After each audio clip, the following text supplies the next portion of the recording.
मित्रों नमस्कार। जय श्री राम।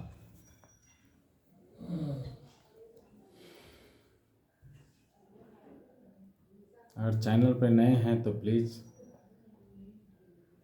चैनल को सब्सक्राइब करें। छोटे छोटे पार्ट में श्री रामचरितमानस पाठ करने के पीछे जो मेरा मकसद है वो यही है कि बहुत बड़ा लंबा वीडियो बनाने से लोग कई तरह से उबने लगते हैं। तो मैं चाहता हूँ कि छोटा छोटा पार्ट हो ताकि एक एक शब्द पे आपका ध्यान जाए कि एक एक शब्द कितना मूल्यवान है। और धीरे धीरे पाठ करने के पीछे भी मेरा यही मकसद है ताकि एक एक चीज़ आप समझ सकें प्रभु के लीला को। तो चलिए शुरू करते हैं आज का प्रसंग। श्री गणेशाय नमः।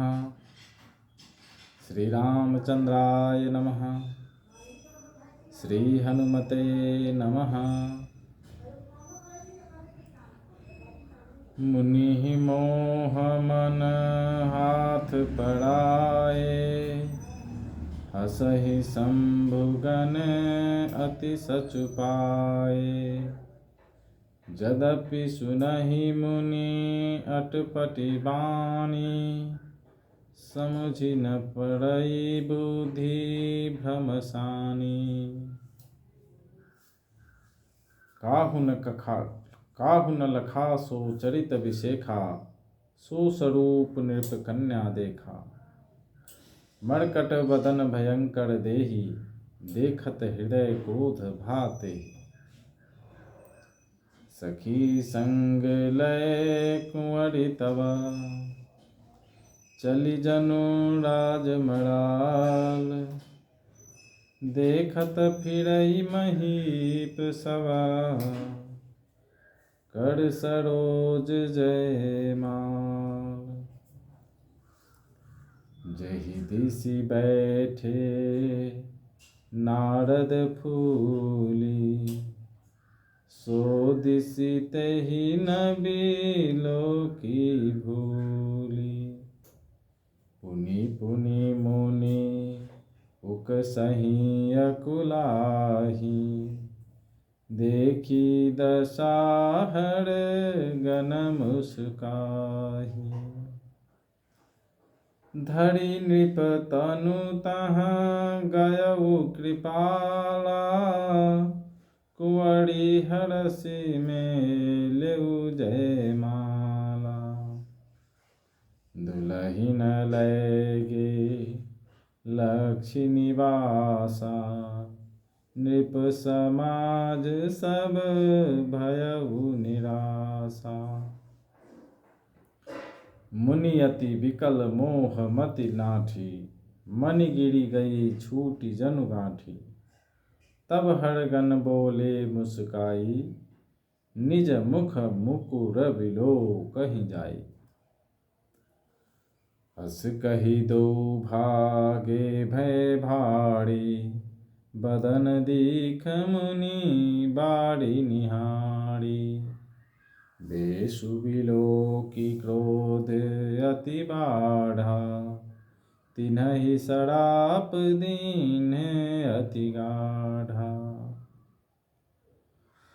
हो निशाचर जाय तुम्हा, कपटी पापी दो। हस्यउ हमहि सो लेहु फला, बहुरी हँसेहु मुनि को।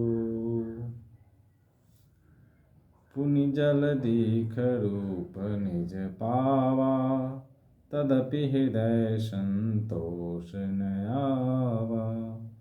फड़कत अधर कोप मन माही, सपदि चले कमलापति पाही। देहु श्राप की मरिहउँ जाई, जगत मोरी उपहास कराई।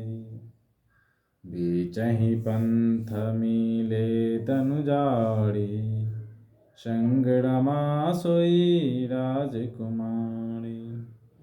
बोले मधुर बचन सुरसाई, मुनि कह चले बिकल की नाई। सुनत वचन उपजायति क्रोधा, माया बस न रहा मन बोधा। पर संपदा सकहु नहीं देखी, तुम्हारे ईर्षा कपट विसेखी। मथत सिंधु रुद्रहि बौड़ायहु, सुरन प्रेरि विष पान करायहु। नारद मुनि को मोह हो रहा था, क्योंकि उनका मन दूसरे के हाथ माया के वश में था। शिव जी के गण बहुत प्रसन्न होकर हंस रहे थे। यद्यपि मुनि उनकी अटपटी बातें सुन रहे थे, पर बुद्धि भ्रम में शनि हुई होने के कारण वे बातें उनकी समझ में नहीं आती थी। उनकी बातों को वे अपनी प्रशंसा समझ रहे थे। इस विशेष चरित्र को और किसी ने नहीं जाना, केवल राजकन्या ने। नारद जी का वह रूप देखा। उनका बंदर का सा मुंह और भयंकर शरीर देखते ही कन्या के हृदय में क्रोध उत्पन्न हो गया।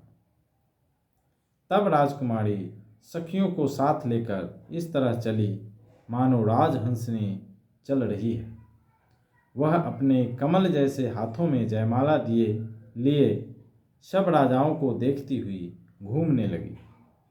जिस ओर नारद जी रूप के गर्भ में फूले बैठे थे, उस ओर उसने भूल कर भी नहीं ताका। नारद मुनि बार बार उचकते और छटपटाते हैं। उनकी दशा देखकर शिव जी के गण मुस्कुराते हैं। कृपालु भगवान भी राजा का शरीर धारण कर वहां जा पहुँचे। राजकुमारी ने हर्षित होकर उनके गले में जयमाला डाल दी। लक्ष्मी निवास भगवान दुल्हन को ले गए। सारी राजमंडली निराश हो गई। मोह के कारण मुनि की बुद्धि नष्ट हो गई थी, इससे वे राजकुमारी को गई देख बहुत ही विकल हो गए, मानो गांठ से छूटकर मणि गिर गई हो। तब शिव जी के गणों ने मुस्कुराकर कहा, जाकर दर्पण में अपना मुंह तो देखिए। ऐसा कहकर वे दोनों बहुत भयभीत होकर भागे। मुनि ने जल में झांक कर अपना मुंह देखा। अपना रूप देखकर उनका क्रोध बहुत बढ़ गया। उन्होंने शिव जी के उन गणों को अत्यंत कठोर शाप दिया, तुम दोनों कपटी और पापी जाकर राक्षस हो जाओ। तुमने हमारी हंसी की, उसका फल चखो। अब फिर किसी मुनि की हंसी करना। मुनि ने फिर जल में देखा तो उन्हें अपना असली रूप प्राप्त हो गया। तब भी उन्हें संतोष नहीं हुआ। उनके ओंठ फड़क रहे थे और मन में क्रोध भरा था। तुरंत ही वे भगवान कमलापति के पास चले। मन में सोचते जाते थे, जाकर या तो शाप दूंगा या प्राण दे दूंगा। उन्होंने जगत में मेरी हंसी कराई। दैत्यों के शत्रु भगवान हरि उन्हें बीच रास्ते में ही मिल गए। साथ में लक्ष्मी जी और वही राजकुमारी थी। देवताओं के स्वामी भगवान ने मीठी वाणी में कहा, हे मुनि, व्याकुल की तरह कहाँ चले। ये शब्द सुनते ही नारद को बड़ा क्रोध आया। माया के वशीभूत होने के कारण मन में चेत नहीं रहा।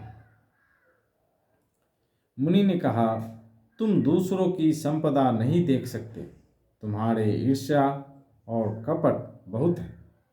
समुद्र मथते समय तुमने शिव जी को बावला बना दिया और देवताओं को प्रेरित करके उन्हें विषपान कराया।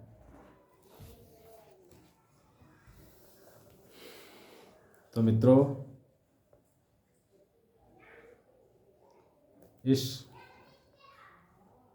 राम कथा में बहुत सारा चीज छुपा है। शिक्षा, स्वास्थ्य, राजनीति, कूटनीति, हर चीज़ है इसमें। अब हमें हमारे कल्याण के लिए क्या चाहिए, इसमें से वही हमें लेना है। और कल्याण का मार्ग सिर्फ एक ही है, सार तत्व एक ही है कि राम का नाम जपते रहें, हाथ में काम और मुंह में राम, ये हमेशा बना रहे। मिलते हैं कल नए प्रसंग में, तब तक के लिए आज्ञा दीजिए। जय श्री राम।